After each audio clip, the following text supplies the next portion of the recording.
तो दोस्तों Eurasian time का आप ये आर्टिकल देखिए। इसमें बताया गया है कि भारतीय वायुसेना को इस समय कम से कम 40 की संख्या में F-35 स्टेल्थ एयरक्राफ्ट्स दिला देने चाहिए। ये भारत के लिए इस समय काफी ज्यादा जरूरी है और इससे संबंधित अमेरिका ने चाहे डायरेक्टली ऑफर दिया हो ना दिया हो, भारत ने चाहे डायरेक्टली इनकी डिमांड की हो या ना की हो, लेकिन अंदर खाने दोनों देशों के बीच में यानी भारत और अमेरिका के बीच में इनको लेकर डिस्कशन कहीं ना कहीं हो रहा है और इन फ्यूचर इनकी रिक्वायरमेंट हमें पड़ सकती है। इस वजह से ये डील तो हो ही जानी चाहिए। ये एक्चुअली कोई खबर नहीं है बल्कि एक ओपिनियन आर्टिकल है। आगे मैं आपको जरूर बताऊंगा कि ये किसने लिखा है और इसको लिखने के पीछे का कारण क्या है, लेकिन बीच में कुछ चीजें निकल कर आती है। वो चीजें भी यहाँ पर शॉर्ट आउट की गई है इसी आर्टिकल में, जैसे कि इतने महंगे फाइटर जेट क्या हम खरीद सकते हैं। हम जानते हैं कि ये फाइटर जेट खरीदना तो महंगे हैं ही है, साथ में इनका मेंटेनेंस भी बहुत महंगा है। तो क्या वो हम लोग अफोर्ड कर सकते हैं? क्या इससे एमका परियोजना बाधित तो नहीं होगी? इसके अलावा कुछ चीजें निकल कर आई थी F-35 को लेकर कि इनमें कई सारी प्रॉब्लम्स आती है, तो वो प्रॉब्लम्स को कैसे हैंडल किया जाएगा। और S-400 चूंकि हम लोग खरीद चुके हैं, तो फिर भला अमेरिका हमें ये फाइटर जेट क्यों देगा? इस तरह की कुछ और चीजों के ऊपर हम लोग डिस्कस करेंगे जो आर्टिकल में दी गई है। मैं आपको अक्षरशः बताने वाला हूँ। वीडियो को एकदम एंड तक देखते रहिएगा और चैनल को सब्सक्राइब जरूर कर दीजिएगा और अपना ओपिनियन हर हाल में दीजिएगा कि क्या F-35 भारत ने खरीदने चाहिए। तो दोस्तों सबसे पहले तो मैं आपको बता दूं कि यह आर्टिकल लिखा गया है भारतीय वायुसेना के retired air chief marshal Anil Chopra sir की तरफ से। तो काफी ज्यादा एक्सपीरियंस है भारतीय वायुसेना में, ये 40 साल अपनी सर्विस दे चुके हैं, तो इनसे किसी भी तरह की कोई बात नहीं छुपी हुई है। जो भी चीजें इन्होंने लिखी होगी वो काफी ज्यादा महत्वपूर्ण होगी। चलिए अब चर्चा करते हैं इन सब के ऊपर कि क्या भारत इसे खरीद सकता है। तो सबसे पहली बात तो यही आ जाती है कि इनकी कीमतें क्या होगी, इनका ऑपरेशन कॉस्ट क्या भारत अफोर्ड कर पाएगा। तो रिसेंटली यार देखा गया है कि इजराइल की तरफ से $3 बिलियन खर्च करके 25 की संख्या में F-35 खरीदे गए हैं। अब अगर भारत इन्हें खरीदेगा तो डेफिनेटली इंडियन स्पेसिफिक इन्हांसमेंट के साथ खरीदेगा। इजराइल से बड़ी रिक्वायरमेंट हमारी है, तो भारत जो F-35 खरीदेगा वो इजराइल की तुलना में थोड़े से महंगे हो सकते हैं, लेकिन फिर भी अल्टीमेटली ये रफाल वाली कीमतों के आसपास रहेंगे। तो कोई बहुत बड़ी बात नहीं है कि इन्हें भारत बड़ी आसानी से खरीद सकता है। इनके ऑपरेशन कॉस्ट की बात की जाए तो डेफिनेटली काफी महंगा है, लेकिन यहाँ पर बताया ये गया है कि जिस हिसाब से भारत आर्थिक प्रगति कर रहा है, 5वीं बड़ी अर्थव्यवस्था दुनिया की बन चुका है भारत, बहुत ही जल्द भारत तीसरी सबसे बड़ी अर्थव्यवस्था भी बन जाएगा। तो कहने का मतलब भारत के पास पर्याप्त मात्रा में धन वगैरह की व्यवस्था है कि भारत महंगे प्लेटफॉर्म्स को अपनी वायुसेना के अंदर सर्विस में शामिल करवा सके। तो कोई बड़ी बात नहीं है, पैसों की कोई भी चिंता यहाँ पर नहीं देखी जा रही है। इसके अतिरिक्त दोस्तों अगर रिक्वायरमेंट देखी जाए तो यहाँ पर सर की तरफ से बताया गया है कि भारत को इस समय स्टेल्थ प्लेटफॉर्म की काफी ज्यादा आवश्यकता है।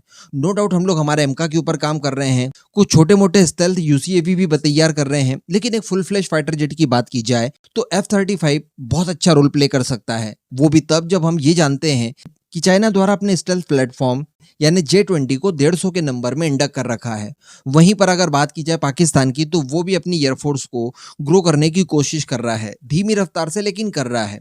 तो अगर F-35 भारत के पास आ जाता है तो काफी ज्यादा अच्छा अल्टर होगा चाइना के J-20 वगैरह को काउंटर करने में। तो ये भारत के लिए इस समय रिक्वायर्ड है और काफी ज्यादा जरूरी भी है। तीसरी बात आ जाती है एमका परियोजना।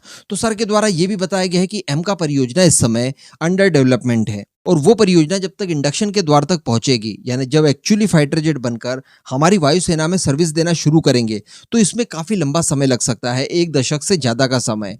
तो तब तक के लिए जो गैप फील करना है उसके लिए F-35 हमारे लिए उपयुक्त हो सकता है। तो कहने का मतलब एमका आने से पहले ही अगर इन्हें खरीद लिया जाए तो किसी तरह का कोई एडिशनल बोझ वगैरह हमारी एमका परियोजना पर नहीं पड़ सकता। तो ये सूटेबल रहेगा भारतीय वायुसेना के लिए। इसके बाद दोस्तों आर्टिकल पे सर ने तो नहीं लिखा है, लेकिन एक बात की बड़ी चर्चा होती है और वो ये है कि F-35 में अलग अलग तरीके के कई सारी प्रॉब्लम्स क्रिएट हो रही है। काफी ज्यादा क्रिटिकल टेक्नोलॉजी का इसमें इस्तेमाल किया गया है, इंजन से लेकर इसके एवियोनिक्स तक कई सारी समस्याएं आती जा रही है। कई सारे अलग अलग देशों की बात की, कई जगह तो ये ग्राउंडेड भी हुए। तो इस तरह की परेशानियां ऑस्ट्रेलिया हो, जापान हो या अन्य कोई देश हो, वहां से आती रही है। तो अगर भारत F-35 खरीदता है तो ऐसी समस्या भारत के पास ना आ जाए, और ये बिल्कुल पॉइंट वाली बात है। इस बात का निर्धारण पहले ही कर लेना चाहिए अगर इतना महंगा प्लेटफॉर्म आप खरीद रहे हैं तो इसके लिए दोस्तों कुछ ऑब्जर्वेशन देखनी होगी हमें। और जब हम लोग ऑब्जर्व करते हैं उन देशों को जो कि F-35 के यूजर्स हैं इस समय, उनमें सबसे ज्यादा प्रॉब्लम्स उन्हीं को आ रही है जो कि अपना खुद का कुछ नहीं कर सकते। जी हाँ, आपने कभी सुना है कि इजराइल के F-35 में किसी तरह की कोई प्रॉब्लम आई हो? नहीं सुना होगा। इसके पीछे का कारण यही है कि इज़राइल अपनी तरफ से भी इनके अंदर बहुत सारी चीज़ें कर सकता है जो कि हम भी कर सकते हैं। जैसे कि आप एग्ज़ाम्पल के तौर पर सू-30 एमकेआई को ले लीजिए। हम लोग कई वीडियोज़ में बात कर चुके हैं कि F-35 को भारत ने पूरी तरह से लगभग बदल दिया है। उसके कई सारे पहलुओं के ऊपर काम किया गया है और उसे ओरिजिनल सू-30 एमकेआई की तुलना में काफ़ी ज़्यादा एडवांस कर दिया है। शायद रशियन एयरफोर्स जो अपने सू-30 इस्तेमाल करती है उनसे भी ज़्यादा ये आज की तारीख में पावरफुल हो चुका है। कारण ये था कि हमने हमारी स्किल का इस्तेमाल भी इसके लिए किया। तो इज़राइल भी ठीक ऐसे ही करता है। इज़राइल F-35 में भारी पैमाने पर मॉडिफिकेशन कर चुका है और किसी भी तरह का ब्रेकडाउन वो बड़ी आसानी से शॉर्ट आउट कर देता है। तो अगर इस तरह की एक्सपर्टीज का इस्तेमाल हम भी करेंगे तो हमारे F-35 में भी कोई प्रॉब्लम नहीं आ सकती। अब इसके बाद बात की जाए कि क्या अमेरिका इन्हें सच में भारत को देगा, क्योंकि भारत S-400 का यूजर है जो कि रशियन एयर डिफेंस सिस्टम है। इसी तरह का केस जब टर्की के साथ देखा तो अमेरिका द्वारा डील कैंसिल कर दी गई। तो बिल्कुल सही, यहाँ पर अमेरिका काफी हद तक झिझक सकता है। लेकिन भारत के अंदर जो हथियारों को लेकर जो खासकर बाहर से खरीदे गए हथियार हैं उनका एक इकोसिस्टम बना हुआ है और इधर की उधर टेक्नोलॉजी नहीं हो सकती। भारत काफी लंबे समय से कई दशकों से वेस्टर्न कंट्रीज के हथियार भी इस्तेमाल कर रहा है, इजराइल के भी कर रहा है और रशिया के भी कर रहा है। आज तक इस तरह की टेक्नोलॉजी चोरी वगैरह का कोई भी केस देखने के लिए नहीं मिला। हालांकि अमेरिका भी यहाँ पर बताया जा रहा है कि अगर F-35 देगा तो इससे पहले थोड़ी वो श्योरिटी चाहेगा और श्योरिटी के लिए वो चाहेगा कि शायद भारत नेवी के लिए F-18 सुपर हॉर्नेट खरीद ले, उसके बाद F-35 की डील की जाए, या फिर एयरफोर्स के लिए पहले F-16 जिसका कि अपग्रेडेड वेरिएंट F-21 वो भारत को ऑफर कर रहा है वो खरीद ले, या F-15EX खरीद ले, उसके बाद F-35 भारत को दिया जा सकता है। इस तरह की चीजें बताई जा रही है। आगे देखिए कि इनडायरेक्ट वे में किस तरह से अमेरिका बेचना चाहता है और भारत खरीदना चाहता है। तो भारत की रिक्वायरमेंट इस बात का सूचक है कि हमको F-35 खरीदना है। अब अमेरिका की बात की जाए तो अमेरिका द्वारा कुछ समय पहले प्लान किया गया था कि चाइना के सभी पड़ोसियों को F-35 दिया जाए और F-35 से चाइना को घेर लिया जाए। अब ऐसी परिस्थिति में भारत ही एक नाम छूट रहा था, तो हर हाल में वो चाहेंगे कि भारत भी F-35 खरीदे। इसके अलावा जो एरो इंडिया शो में अमेरिका द्वारा F-35 भेजा गया, भारतीय वायुसेना को इसको लेकर ब्रीफ किया गया और सारी चीजें जो करके दिखाई गई, इन सभी चीजों को एक सूचक माना जा सकता है कि अमेरिका द्वारा F-35 भारत को बेचने के लिए बातचीत की जा रही है। फिर अमेरिका की तरफ से यह भी बयान आया था एरो इंडिया में ही कि भारत से बातचीत तो हो रही है लेकिन शुरुआती स्टेज में है। कहने का मतलब शुरुआत हो चुकी है बातचीत को लेकर।